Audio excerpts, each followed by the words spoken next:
23 сентябрь президент Жапаров Нью-Йорк шаарында өтүп жаткан Бириккен Улуттар уюмунун башкы ассамблеясынын 80-чи сессиясынын жалпы дебаттарынын ачылыш аземине катышты. Иш-чара буунун башкы катчысы Антонио Гутерриштин катышуусунда өтүп, жакшысы биргелешип аракеттенүү ураны менен башталды.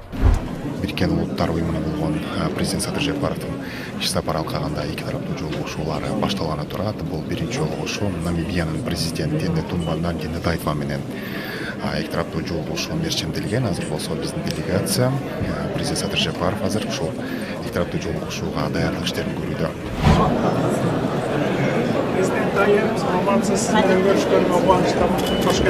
Тараптар өнүгүү баскычында турган Кыргыз-Намибия алакаларынын учурдагы абалын жана келечегин талкуулашты.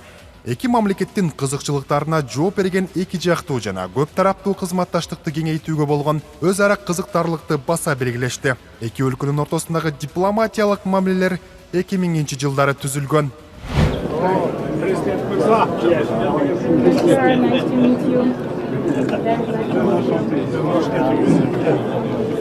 Африка континентиндеги айрым өлкөлөр менен кызматташуу тереңдей баштаса, айрымдары менен кызматташтыктын жаңы баскычы башталды.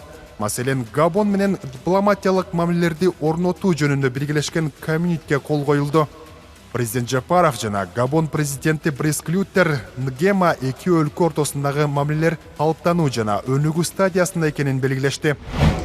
Буга далил катары биз Эфиопияда алгачкы элчилигибизди ачтык жана эмки жылы Кудай буйрса Мисирде элчилик ачууну пландаштырып жатабыз.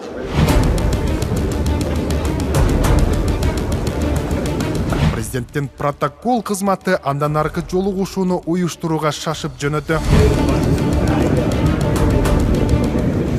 Өлкө башчысы АКШнын президентинин глобалдык өнөктөштүк маселелери боюнча атайын өкүлү Паоло Замполи менен жолугушуп, эки жана көп тараптуу кызматташтыкты өнүктүрүү маселелерин талкуулады. Тараптар экология, инновациялар, туризм тармактарында кызматташуунун мүмкүнчүлүктөрүн баса белгилешти.